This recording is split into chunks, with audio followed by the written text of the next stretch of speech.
ನೀವೆಲ್ಲ ಹೇಳ್ತೀಗ ಮೊನ್ನೆ ಸರ್ವೆ ಬಂತು, 30 ಕುಮಾರಸ್ವಾಮಿ ಯಾರಪ್ಪ ಮುಖ್ಯಮಂತ್ರಿ ಆಗಬೇಕು ಈ ರಾಜ್ಯದಲ್ಲಿ ಅಂದರೆ 44% ಕುಮಾರಸ್ವಾಮಿ ಆಗಬೇಕು ಅಂತಕ್ಕಂಥ, 24% ಸಿದ್ದರಾಮಯ್ಯರಾಗಬೇಕು ಅಂತ, 8% ಡಿ ಕೆ ಅವರು ಆಗಬೇಕು ಅಂತ, 12% ಯಡಿಯೂರಪ್ಪನವರು ಅಂತಕ್ಕಂಥದ್ದು ಬಂದೈತೆ. ಇದು ಆಗಬೇಕಾದ್ರೆ ಕುಮಾರಣ್ಣ ಬಂದಾಗ ನಿಖಿಲ್ ಕುಮಾರಸ್ವಾಮಿ ಅಂತಾರೆ, ಓಟ್ ಹಾಕಕ್ಕೆ ತೆಗೆದು ನೋಡಿದಾಗ ನಾವೇ 300 ಲೀಡ್ ಬರ್ತದೆ ಅಂದರೆ 25-30 ಬಂದಿರ್ತದೆ. ಇದಾಗಬಾರ್ದು. ಮುಂದೆ ಎಚ್ಚೆತ್ಕೊಳ್ಳಿ. ನಾನು ನಿಮ್ಗೆ ಯಾಕೆ ಹೇಳ್ತಾ ಇದ್ದೀನಿ ಅಂದರೆ, ನೋಡಿ ನಾವು ಲೀಡ್ರುಗಳು ಏನಿರ್ತೀರಿ ನಾವು ನೆಮ್ಮದಿಯಾಗಿರ್ತೀವಿ, ನಮಗೇನು ತಂಟೆ ತಕರಾರು ಇರೋದಿಲ್ಲ. ಆದರೆ ನಿಮ್ಮನ್ನು ನೋಡಿದಾಗ ಹೊಟ್ಟೆ ಉಳಿತದೆ, ಬೀದಿ ಬಿದ್ದಿರ್ತೀರಿ, ಯಾರು ತಕ್ಕ ಹೋಗೋದು, ಅಲ್ಲಿ ಹೋಗೋಕೆ ಹಾಕಿಲ್ಲ, ನಮ್ಮ ಕೆಲಸ ಮಾಡಿಸ್ಕೊಡೋಕೆ ಹಾಕಿಲ್ಲ. ಈ ಪರಿಸ್ಥಿತಿ ಬರ್ತಕ್ಕಂಥ ಕೆಲಸವನ್ನು ನಾವು ಮಾಡ್ಕೋಬಾರ್ದು ಅಂತಕ್ಕಂಥ ಮಾತನ್ನು ಈ ಸಂದರ್ಭದಲ್ಲಿ ಹೇಳ್ತೀವಿ. ಇವತ್ತು ಕೇಂದ್ರದಲ್ಲಿ ಕುಮಾರಸ್ವಾಮಿ ಅವರನ್ನ ಪ್ರಬಲ ಮಂತ್ರಿಯಾಗಿ ಮಾಡಿದ್ದೀರಿ.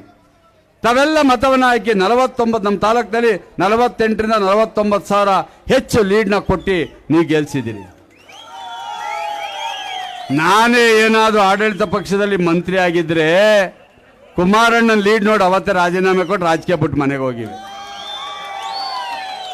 ಯೋಗ್ಯತೆ ಇದ್ರು ಅದಕ್ಕೋಸ್ಕರ ಅಂಟ್ಕೊಂಡು ಕೂತಾರಲ್ರಿ. ನಾನು ಇವತ್ತು ಹೇಳ್ತೀನಿ, ಚಲುವರಾಯ ಸ್ವಾಮಿ ಅವರೇ, ಇಡೀ ನಾಗಮಂಗಲ ಕ್ಷೇತ್ರದಲ್ಲಿ ನಿಮ್ಗೆ ಯಾರ್ಯಾರು ಓಟ್ ಕೊಟ್ಟು ಅವ್ರಿಗೆಲ್ಲ ಕಪಾಳ ಮೋಕ್ಷ ಮಾಡಿಸ್ಬಿಟ್ರಲ್ರಿ.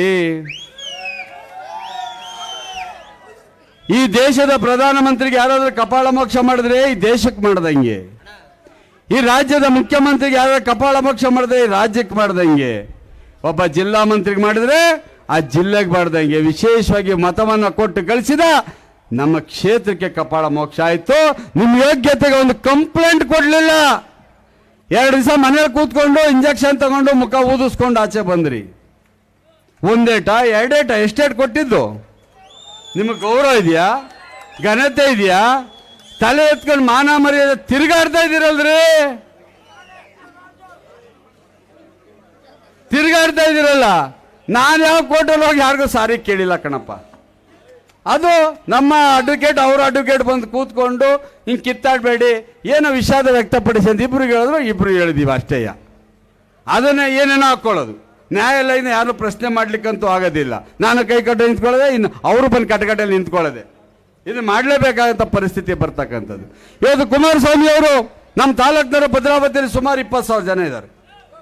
ಇವತ್ತು ಅಲ್ಲೊಂದು ಉಕ್ಕಿನ ಕಾರ್ಖಾನೆಯನ್ನ ನಾವು ಪ್ರಾರಂಭ ಮಾಡಿಸ್ತೀನಿ ಅಂತ ಹೋದ್ರೆ ಏನ್ ಹೇಳ್ತಾರೆ ರಾಜ್ಯ ಸರ್ಕಾರದವರು? ನಾವು ಗಣಿಗಾರಿಕೆಗೆ ಪರ್ಮಿಷನ್ ಕೊಡೋದಿಲ್ಲ. ಏನ್ ತೊಂದರೆ? ಕಾರ್ಖಾನೆ ಸರ್ಕಾರದ್ದು. ಅಲ್ಲಿ ಇರ್ತಕ್ಕಂಥವ್ರು ನಮ್ಮ ಉದ್ಯೋಗಿಗಳು, ನಮ್ಮ ತಾಲೂಕಿನವರು ಇದ್ದಾರೆ, 100,000 ಮಂದಿ. ತೊಂದರೆ ಏನಾಗ್ತದೆ? ಇಲ್ಲ ಹೇಳ್ತಾರೆ ನಮ್ಮ ಜಿಲ್ಲಾ ಮಂತ್ರಿಗಳು, ಕುಮಾರಸ್ವಾಮಿ ಕೇಂದ್ರ ಮಂತ್ರಿ ಏನು ಮಾಡ್ತಾ ಇಲ್ಲ ಕಣ್ರಿ, ಏನು ಮಾಡ್ತಾ ಇಲ್ಲ ಅಂತ. ಚಂದ್ರಬಾಬು ನಾಯ್ಡು ಅವರು ನಾಯ್ಡುದವರು ಕುಮಾರಣ್ಣನ ತಗ ಅದನ್ನೇ ಸರಿ ಹೋಗವ್ರೆ. ನಮ್ದು ವೈಜಾಗ್ದ ಏನು ಉಕ್ಕು ಕಾರ್ಖಾನೆ ಇದನ್ನ ನೀವು ಓಪನ್ ಮಾಡಿಕೊಡಿ ಅಂತ ಹೇಳಿ ಮಾಡಿಸ್ಕೊಂಡವ್ರು. ಇವತ್ತು ಲಾಭದಲ್ಲಿ ನಡೀತಾ ಇದೆ. ಇವತ್ತು ರಾಮಲಿಂಗಾರೆಡ್ಡಿ ಅವರು ಕೂತ್ಕೊಂಡ್ರು. ನೀವು ನಮ್ಮ ರಾಜ್ಯದಿಂದ ಬಂದಿರತಕ್ಕಂಥವ್ರು ಮಾಜಿ ಮುಖ್ಯಮಂತ್ರಿಗಳು, ದಯವಿಟ್ಟು ನಮ್ಮ ಬಸ್ ಹೆಚ್ಚಿಗೆ ಕೊಡಿ ಅಂತ ಕೈ ಮುಗಿದ್ರು. ಕುಮಾರಣ್ಣ ಏನು ಮಾಡಿದ್ರು? ಇದ್ದಿದ್ರಲ್ಲಿ 50% ಬೆಂಗಳೂರು ಕರ್ನಾಟಕಕ್ಕೆ ಕೊಟ್ಟರು, 50% 4,500 ಬಸ್ ಕೊಟ್ಟರು. ಇವರು ನೋಡಿ ರೇವಂತ್ ರೆಡ್ಡಿ ಅವರು ಕಾಂಗ್ರೆಸ್ ಮುಖ್ಯಮಂತ್ರಿಗಳು, ಸಾರ್ END ಸಾರ್ ಅಂದ್ರು, ಅವ್ರಿಗೂ ಸಹ ಕೊಟ್ಟರು. ಕೊಡುಗೈ ದಾನಿ ಕಣ್ರಿ ಕುಮಾರಣ್ಣ. ನಿಮ್ಗೆ ಯೋಗ್ಯತೆ ಇಲ್ಲ, ಹೋಗಿ ಕೂತ್ಕೊಂಡು ಮಾಡಿಸ್ಕೊಂಬರಕ್ಕೆ.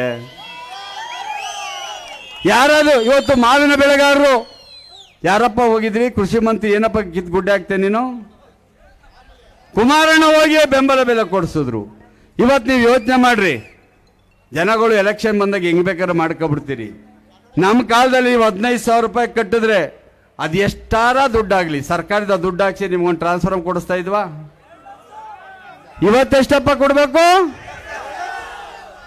ಲಂಚ ಎಷ್ಟು ಕೊಡಬೇಕು? ನೀವು ಯೋಚನೆ ಮಾಡಿ. ಇವತ್ತು ಹೇಳ್ತಾರೆ KRS ಕೇಳಿಸ್ಕೊಂಡೆ, ನಾವು 5 ಗ್ಯಾರಂಟಿ ಕೊಟ್ಬಿಟ್ಟಿದೀವಿ, 5 ಗ್ಯಾರಂಟಿನ ಸರ್ಕಾರ ನಡೆಸಕ್ಕಾಯ್ತಾ ಇಲ್ಲ, ನಾವು ನಡೆಸ್ತಾ ಇದ್ದೀವಿ, ನಾವು ಗಂಡಸರು ಅಂತಕ್ಕಂಥ ಮಾತು ಹೇಳ್ತಿದ್ರು. ನೆನ್ನೆ ಅಂದಾನಿಯರು ಹೇಳಿದ್ರು ನೀವು ನಪಂಸಕರು ಅಂತಕ್ಕಂಥ ಮಾತನ್ನ ನೆನ್ನೆ ಹೇಳಿದ್ದಾರೆ. ಯಾಕೆ ಅಂದ್ರೆ ನಾನು 86 kg ಇದ್ದವಳು 71 kg ಬಂದಿದ್ದೀನಿ. ವಯಸ್ಸಾದ್ಮೇಲೆ ಎಷ್ಟು ಸ್ಮಾರ್ಟ್ ಆಗಿ ಕಾಣ್ತೀರಾ ಅಂದ್ರೆ ಜಿನ್ನಿ. 126 kg ವೇಟ್ ಇದ್ದು ನಾವು ಈಗ 114 kg ಲೆಕ್ಕ ಬಂದಿದ್ದೀವಿ. ಯಾವುದೇ ಸೈಡ್ ಎಫೆಕ್ಟ್ ಆಗಿಲ್ಲ ನಮಗೆ. 84ರಿಂದ 50 kg ಬಂದೆ, ಆಮೇಲೂ ಸಣ್ಣಗೆ ಫಿಟ್ ಆಗಿದ್ದೀನಿ. ಅದಕ್ಕೆ ನಾನು ಯೂಸ್ ಮಾಡ್ತಾ ಇರೋದು ಜೀನಿ ಸ್ಲಿಮ್.